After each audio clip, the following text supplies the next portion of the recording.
Mhm. Hi, good evening. Hello, hello, hello. I don't know if you guys have been following this journey, but we've made it to the last lesson. The last lesson of calling in the one. And how was my Vegas trip? Vegas was awesome. I think I'm still recovering, but it's been a week of holidays and events and parties. And as you can see, I have wet hair. I did not go out tonight. I had 3 different events and I was like, not happening. What? I don't know what you're talking about. I was with a whole group of people, so I wasn't really planning anything. Yeah. So, sorry, miscommunication. Better go back to communicating. I'm sure it's a lesson in here. One of the ones that we did, but this is a beautiful, beautiful lesson tonight. Oh yeah, so I forgot to say. So instead of going out, I had a date with myself and I went and got a massage. Hello. Sometimes you just got to be loving to yourself and put yourself first, right? So that was beautiful and nice and so relaxing. Oh my gosh. But okay. So lesson 49, she's calling it holding the high watch. I cannot believe we've made it to the end. This is insane. In fact, I'm like 2 days off. I haven't even gotten on in like 2 days because I'm kind of dreading doing the last one. It's going to be sad to not be doing this anymore. But I'm thinking I'm going to do my friend's book, what is it? School of Greatness? Jeez. With Lewis House, and he's made, I think, number 3 on the New York bestsellers. That's pretty freaking phenomenal. And he's one of my good friends, so definitely want to support him, and I know his stuff is very inspiring, so I'm excited. But anyways, lesson 49 of calling in the one is so true. And it starts off, she has a quote from Marianne Williamson where she goes, "When love isn't in our lives, it's on the way." So if you have a special guest that's coming to your home at 5 p.m., do you spend the whole day messing up the home? No, of course not. You prepare. You prepare. And that's what you should be doing for love. So Catherine Woodward Thomas, the author, decided to dedicate herself to cultivating an ability to give and receive love, not in order to get something, but simply because she wanted to do something beautiful and good with her as a being, with her life. And so really I think that that's the lesson here, is it's about not being on a constant search for the one, but just practicing your being. In fact, I don't even need to look at the notes here, but because this is something that this is what I coach on. So I do catalyst coaching, some business, some life coaching, just depends, but mostly everyone I work with is an entrepreneur of some sort. And it's all about your being. So it comes from being, and then you do, and then you have. I'm not on Snapchat. I'm just on Periscope and YouTube and Instagram and Facebook. Isn't that enough? Isn't that enough? Oh, goodness. So be, do, have, give. Be, do, have, give. So she made the choice to be love, to practice giving love, and knowing that everyone in her path was deserving of her love. And she was passionately engaged in doing all that she could to fulfill this aim. So I remember, oh my goodness, I remember in college, I worked at, I don't know if you guys have ever heard of Illuminations. It's a candle store. Loved that place. And it became my goal to make every single person that walked in that store smile. It just became my goal. Like, it gave me a challenge and something to do, right? I was in college working. I wanted to make the days fly by. So anytime someone came in, I would observe how they entered the store, if they acknowledged me and said anything or not, if they responded or if they just went straight, you know. And I kind of analyzed the situation, and I made it my goal to make everyone smile. And you know what? I ended up winning. I had no idea there wasn't even a contest. but I ended up being the top 5 salesperson in the company, and ended up getting to go with all the managers to this amazing trip, self-awareness trip in Hawaii, paid by the CEO. In fact, I got a call from him. It was crazy. So she, in the same space, has been practicing giving and being love with everybody around her, and made that the focus versus finding the one, and through that ended up finding the one. So that's what really the lesson's all about. So it's so beautiful, because it is when we aren't necessarily searching, but when we're planning and preparing and working on ourselves, and how we can be in service with others, that the magic and the miracles start to happen. So it's just beautiful. Yeah, yes. Yes, because people are in a mall. They don't want to be talked to from the salespeople. I mean, we didn't even get paid commission or anything, but yeah, I don't know. I avoid salespeople like the plague personally. I mean, I'll acknowledge them, but I'm like, no, I got it. I'm on my own. Well, maybe that's where I get to work on myself. But yeah. So here's another thing, though. And this is something I've done this before with people. It's awesome. So if you believe in making a list, and I have a list of all the qualities and characteristics that you want in a person, it is important to look at the list and see, do you have all these qualities? Because if we're attracting our mirrors, you need to be working on those qualities. So if you want somebody that's carefree, are you carefree? If you want someone that's financially free, are you financially free? So it's about looking at all those characteristics and be in a state of working on them so that you also have them. Because when you're working on becoming the best that you can be and strive for that, then you're going to also meet that person. So what she says is that, of course, we want to meet someone great, but the great people are meeting other great people. So it's about working on ourselves to be as fabulous as we can be, and then we will attract fabulous people. You're funny. Yes, it was an amazing candle store. I loved it. I absolutely love that candle store.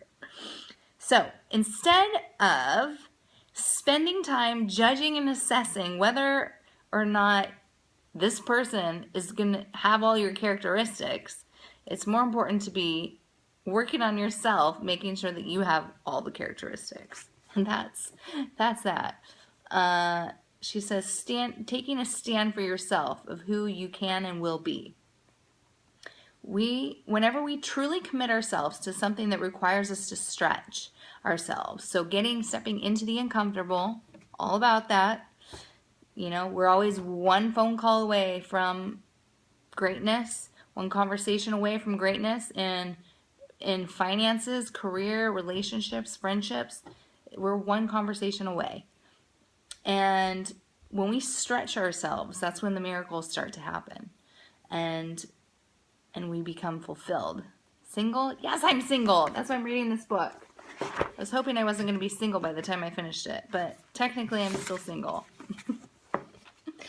Oh, and this is another huge lesson that I also have learned.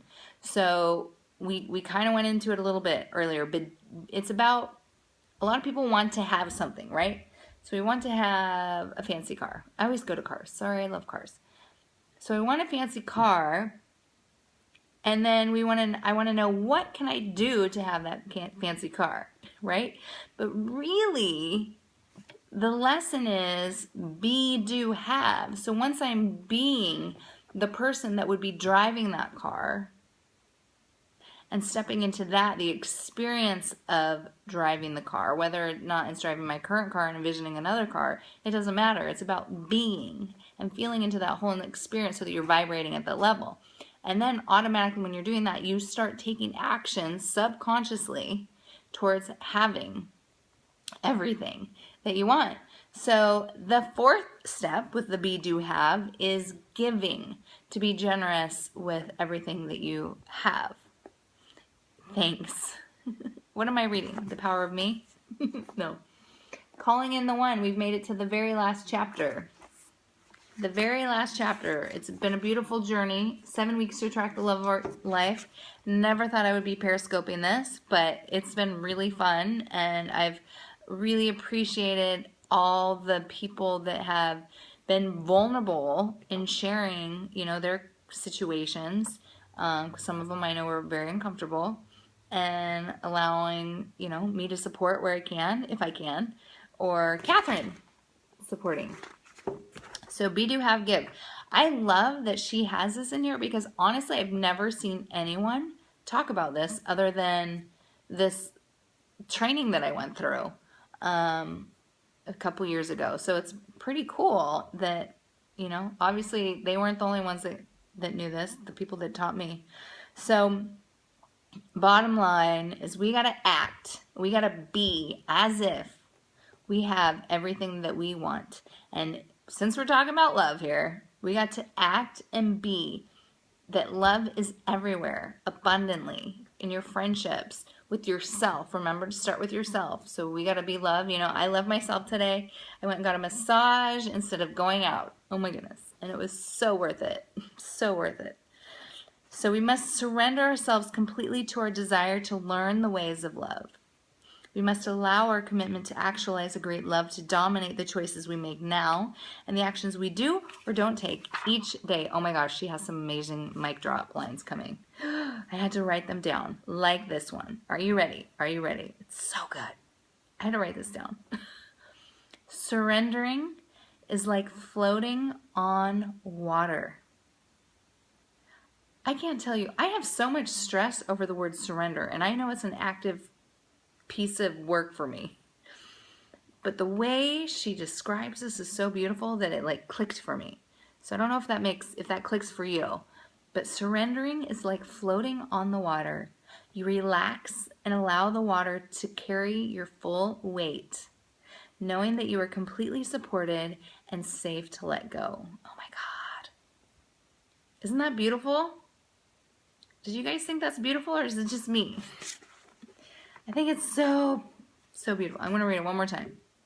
Surrendering is like floating on the water. You relax, allowing the water to fully carry your weight, knowing that you're completely supported and safe to let go. Oh my God, that is, I highlighted that. I ended up writing it down. There's another one here. Oh, you're fed up. Oh goodness, you got to go back to some of the earlier lessons.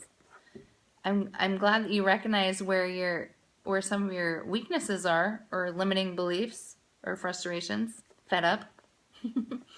Hi, I'm great. I'm great. We've made it to the last lesson, but I'm also kind of sad, which is why I put it off for 2 days. This is so funny. I'm not used to seeing myself on here with no makeup. I feel like I look like my sister. It's a weird line, I know. But okay. Oh, here's another good piece here. So this is all about finding the love, our soulmates, right? So when Catherine, the author, had her last, one love relationships. Well, I mean, it's up to you. So Catherine Woodward Thomas, before she met her husband, she had this date with a guy named Robert.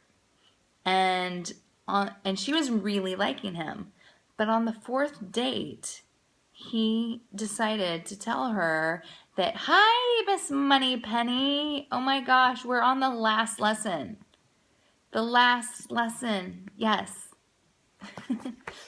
Calling in the One by Catherine Woodward Thomas.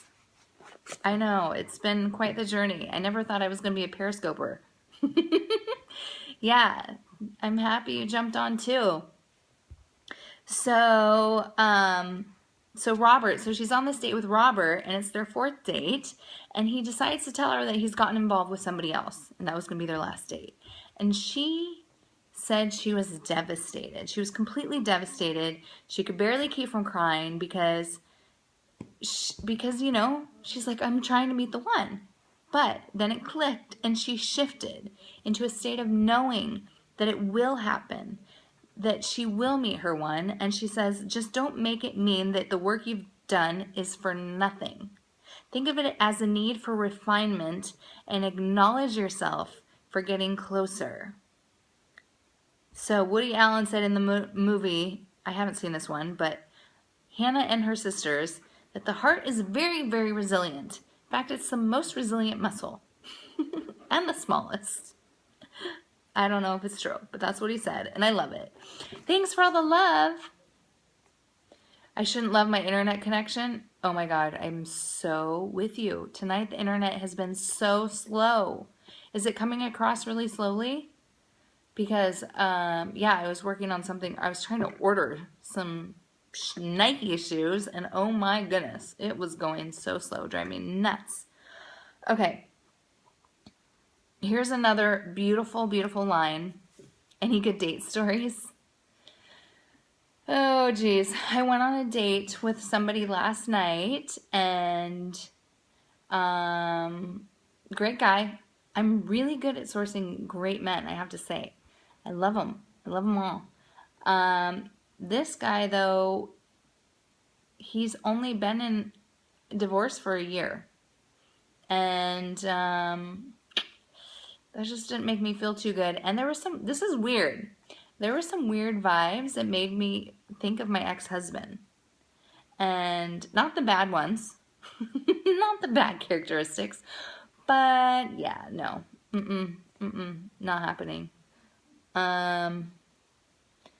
Yeah. Oh, just when you ask the questions. Oh, interesting. I wonder if it's both of our internets together. Okay, so here's this other line I love. I love this. No! That was so funny. Oh my gosh, that was so funny. But she is on another date.